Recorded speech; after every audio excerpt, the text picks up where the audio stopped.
see you, and thank you to the men and women who serve in your agency. I know it's not easy work, and I appreciate your service and theirs.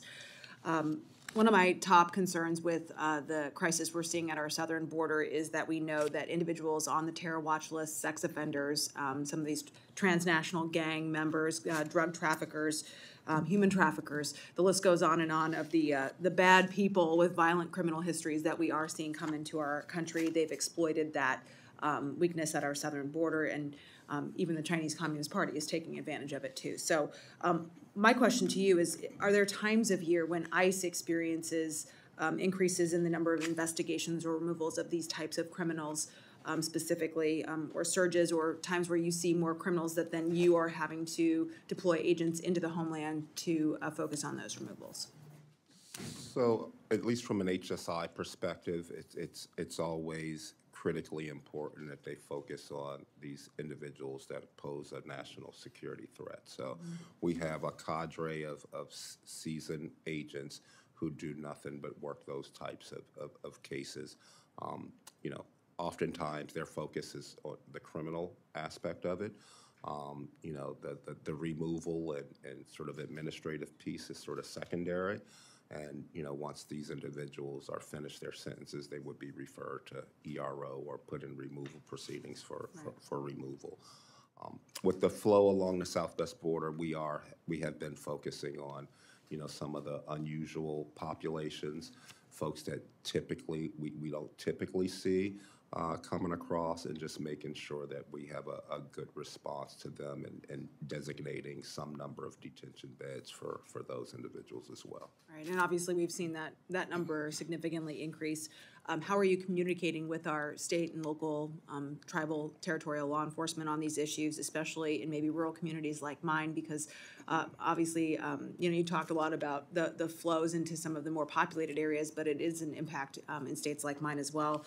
And the last thing we want is to see criminals, you know, come into places like this because maybe they're thinking it'll be less enforced. So what are you doing to communicate with those levels of law enforcement? So in areas where we have great cooperation, I mean, obviously Iowa is one of them. We have really great relationships with our state and local partners. We do have challenges in other areas where folks aren't as cooperative, and we'll just have to continue to work with them to find some middle ground. But our relationships with our state and local partners are the bread and butter of our success. And, you know, whether they're participating in some of our task forces or on our best teams, you know, those relationships are critical, especially in smaller areas where it's just a small law enforcement community. Generally, everybody needs to just band together. So it's certainly important. We're always out sort of working with our state and locals and trying to make sure we have each other's back. Yeah. Well, if there are jurisdictions that are creating challenges for you in executing your mission, please let me know. I'd love to work with you on making sure that they are following through, because ultimately this is a safety and security issue, not only for Iowans, but for all Americans. So I want to make sure that you have the cooperation necessary to do your job. I want to move quickly to the contingency fund conversation. You got assurances, obviously, that even with the reduction of $560 million to your budget, that those detention beds would be available from the contingency fund. If you're at certain levels, what levels were those exactly? I can't remember the thresholds. I just know that they were really low, and that we have been at that threshold for the better part of, you know, the last 5 So you would years. Meet those levels so, for sure. I mean, I made my biggest concern is on October 1, I was going to need those funds. Right. And when we looked at the thresholds, we weren't going to have to wait 90 days. The funds would be available. So I am confident that we would not be required to take beds offline before we brought them back on. So let me pose this question to you. What happens, though, if that fund has been depleted?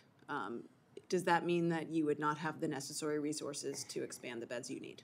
It would. It would be hard to deplete the funds, you know, 2 weeks into the new fiscal year, as I understand it. I mean, look, there's a lot of details that have to be worked out with this contingency fund. It's the first time we've ever done anything like this. I think it's a good concept, because we do need some way to, get access to additional money when the border is seeing unusually high levels. In my personal view, I wish the 34,000 beds would have been in my base, and then I would have been able to gain access to, 5 or 10,000 beds as part of the contingency fund, but it didn't shake out that way. Well, I think that taking funding away from your baseline budget and putting it into contingency slush fund that could be used for other services is reckless when you need those funds to actually execute on your mission. So I see this as a budget gimmick, and I think that we should be prioritizing getting you those funds directly. Thank you. I yield back, Mr. Chair. Thank you. Now, the chair will now recognize Mr. Newhouse. Thank you, Chairman Joyce, Director Johnson. Thank you for being with us, and I too want to thank you and the men and women that are under you for the hard